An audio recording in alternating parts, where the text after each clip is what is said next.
Hello everyone. Let's start the first poem of your book, The Heart of the Tree.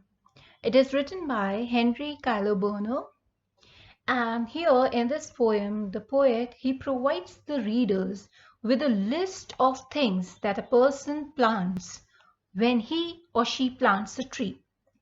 In this poem, you can see that the poet is talking about all the benefits or the advantages of planting a tree.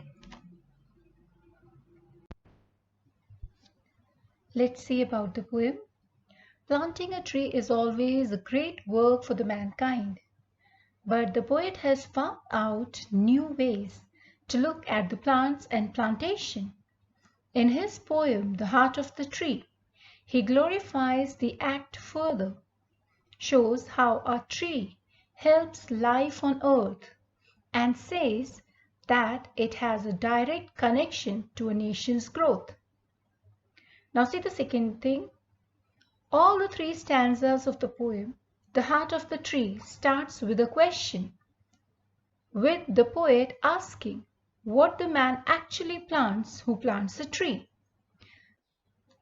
Later, the poet himself chooses to reply it by saying or showing what a tree means to the humankind and to the nature, thus proving how great that man is who plants a tree. Let's begin with the stanza number 1. See here in this stanza, the poet, he is asking a question from the readers by saying, what does he plant who plants a tree? Now later on, he is the one who will answer this question himself. He says here that the person who plants a tree adds something more to nature. And the poet says, it is as if adding one more friend to the sun and the sky. He moreover plants the means through which more and more breezes will soothe mankind. He says that as the little plant grows into trees, they add streak of beauty to nature. This kind of beauty makes the world more heavenly, and therefore the poet feels that the person who plants a tree makes a home which is almost like heaven.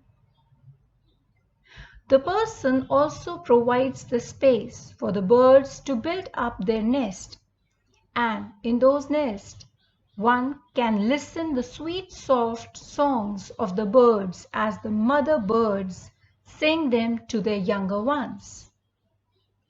The poet compares the planting of the tree to scoring a treble in a dartboard game, when a player creates a perfect harmony by hitting the treble.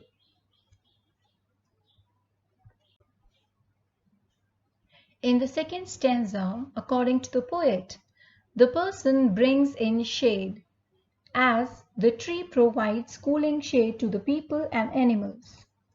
It is thought that more trees bring in more rains, and therefore the poet believes that planting of trees is inviting rain, the lifeline of mankind in terms of providing fresh water.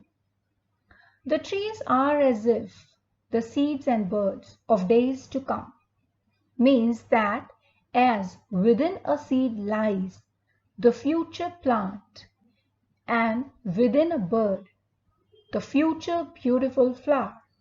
Similarly, when a person plants a tree, he or she is planting a beautiful day which is about to come.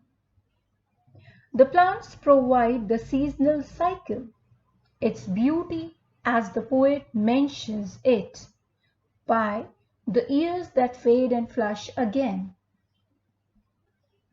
A season goes again to come back in a new form.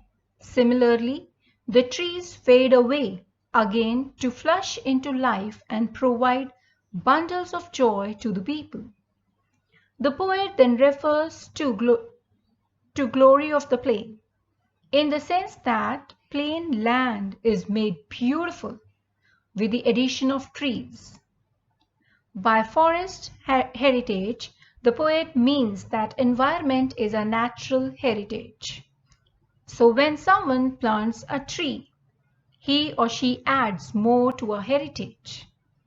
Plants are not only heritage in the sense that we have inherited them from the past and pass on to the future generations, but also they are the harvest of the age to come, in the sense that they will provide the resources to mankind to survive and prosper.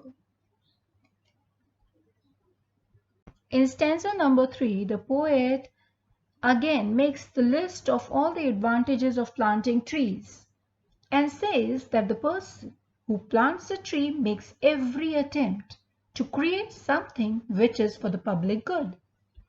The person may not be able to reap all the benefits that his or her planted tree is going to provide to mankind, but the people will reap its benefits. And therefore the poet thinks that a tree is planted by an individual who thinks of doing good to others.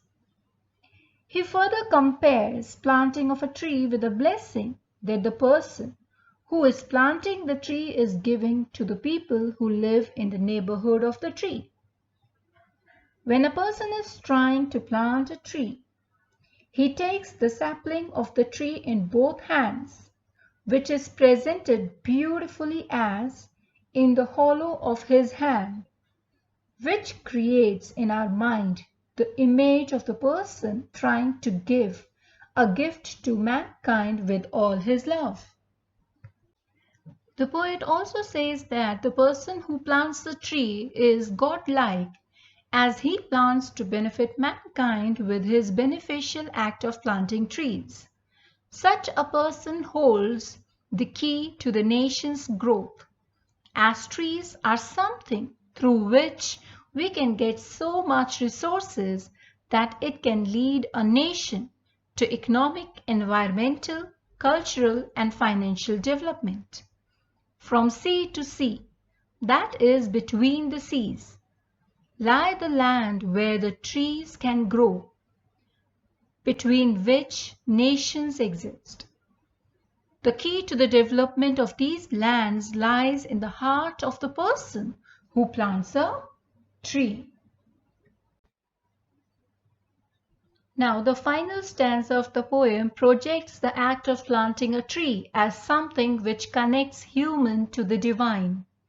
Planting a tree allows us to act as an agent of God's blessing and also enables us to bless the world in a godlike manner by creating a better future and leaving the world in a little better shape than we found it. Thank you.